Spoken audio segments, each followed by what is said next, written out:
Thank you again to Natalie, and now I would like to introduce the two speakers who are going to be doing a joint presentation. The first is Stefan Kipfer, who teaches in the Environmental Studies Department at York University and is also a member of Free Transit Toronto, like myself.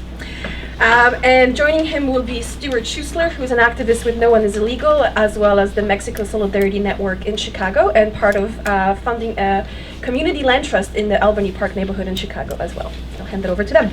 So, there's one thing that's certainly similar between the other issues and housing, and that is that also in the case of the privatization of social housing, we are looking at many forms, right? Some of them are explicit, like the sell-off of public housing units, where we're talking about a transfer in ownership.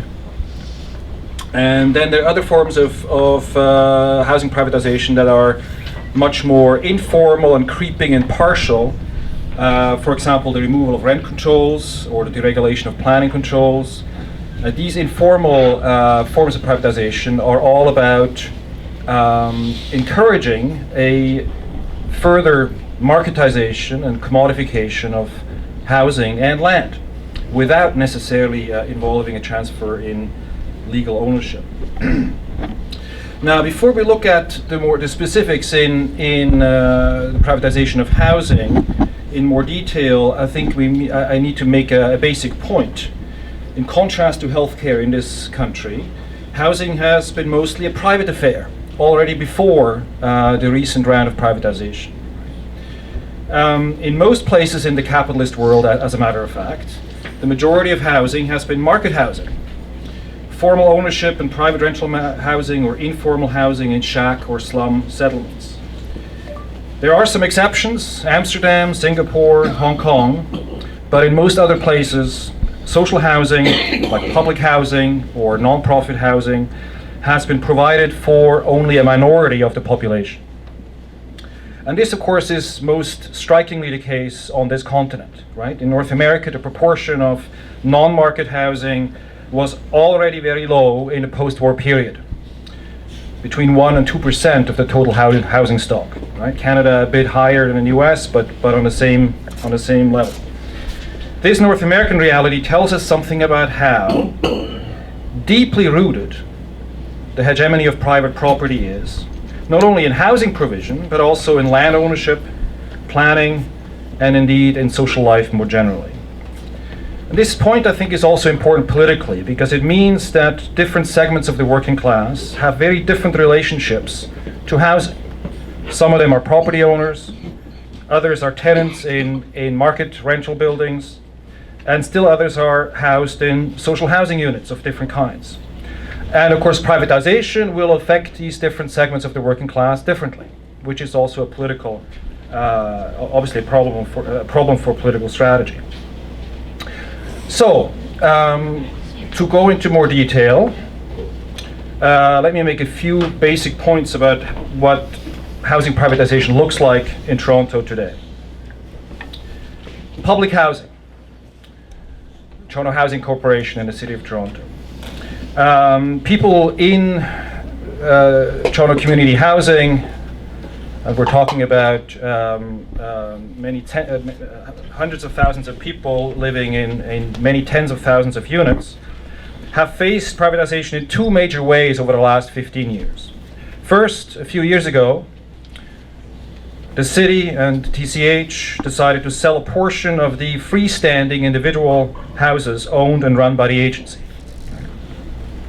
Second, and at a larger scale, 10 years ago, Toronto Community Housing has begun redeveloping housing estates through a public-private financing model that, to keep it simple, will produce neighborhoods where public housing tenants, who used to be a majority on those sites, will be a minority, dwarfed by residents in the new ownership housing that is produced on these sites.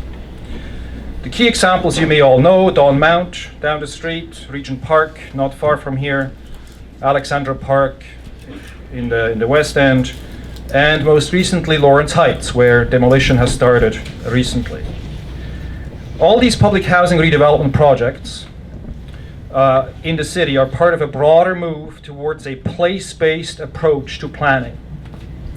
And this approach increasingly replaces universal social service provision with a strategy to target a whole series of public policies, from social services to housing to policing, on particular neighborhoods that are deemed to be a problem from the point of view of politicians and planners.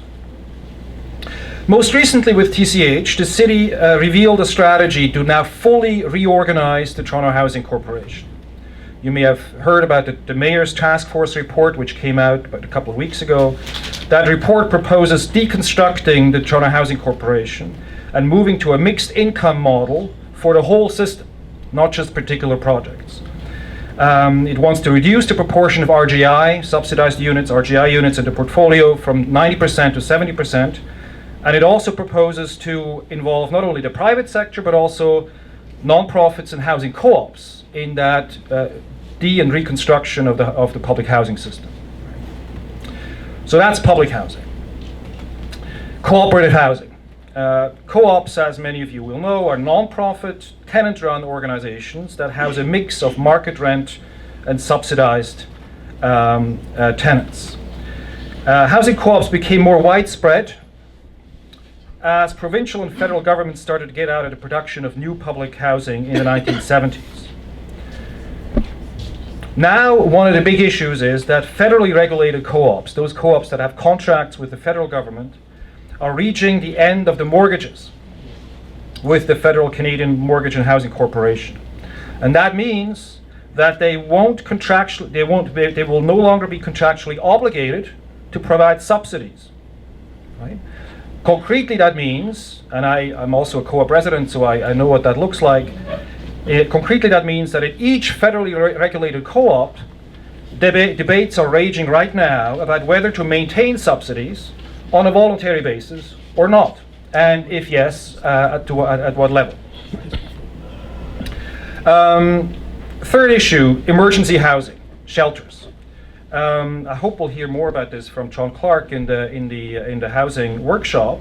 Let me just remind you of two things, and one is that shelters became an increasingly important part of the housing system with the onset of mass housing shortages and in the 1980s, and the rise of a permanent growing homelessness problem since then.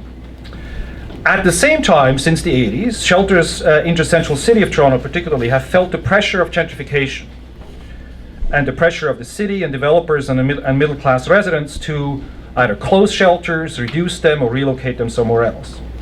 A new phase in this gentrification pressure has been reached with a recent proposal to redevelop George Street, which is the street where Seton House stands, not far from here. So these three sort of related but separate aspects of housing privatization have taken place in a context of downloading the responsibility and the financing of non-profit, non-market housing. Since the 1980s, the federal government and also then the provincial government have been divesting themselves from their role in social housing. As a result, in Ontario, social housing became a municipal affair 15 years ago. And indeed, very, very little social housing has been produced in this province since the mid-1990s.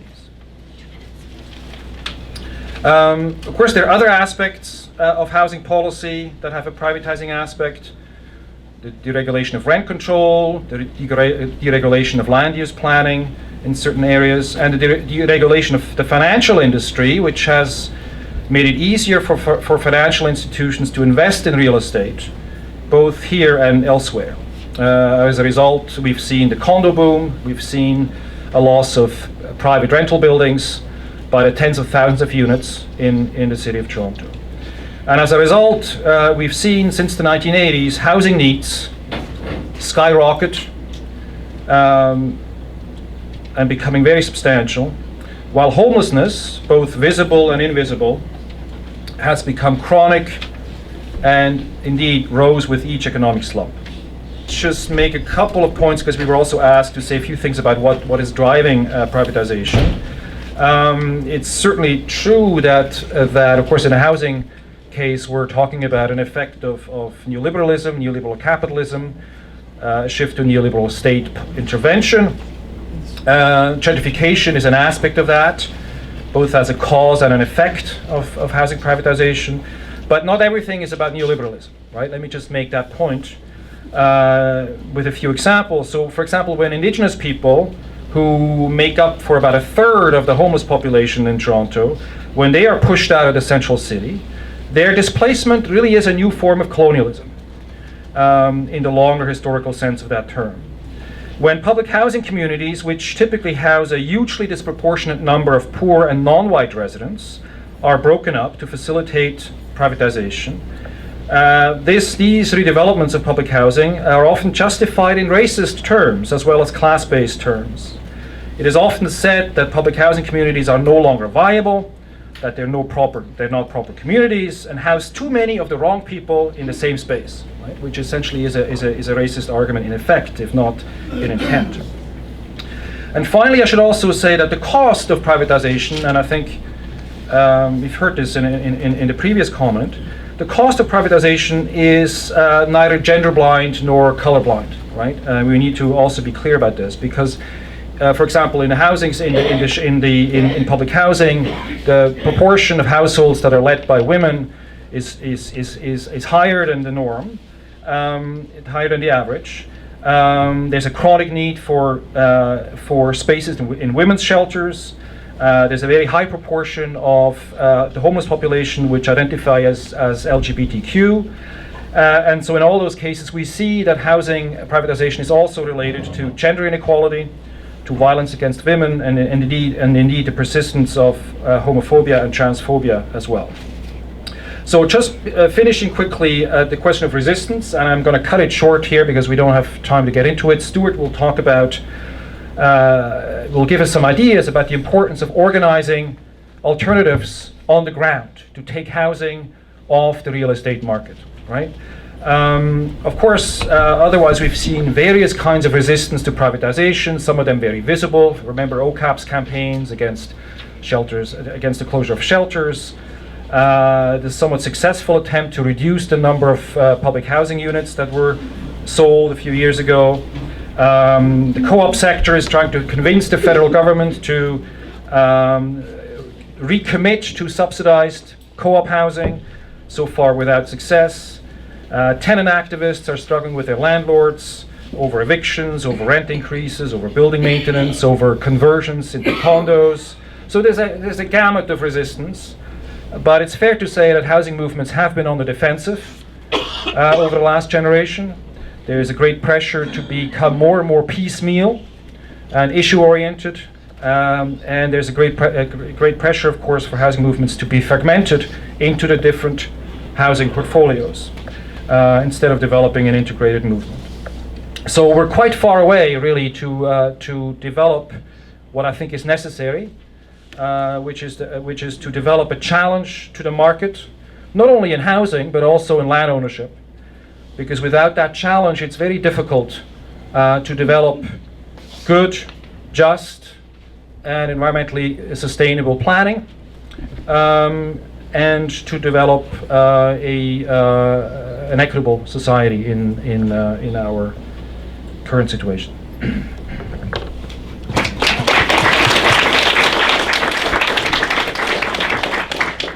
Hi everybody, I'm Stuart. I'm going to be talking a little bit about community land trusts. I'm going to keep my comments very brief because I'd like to talk with people more about this in the breakout sessions that we're going to have, so that we can have more of a discussion.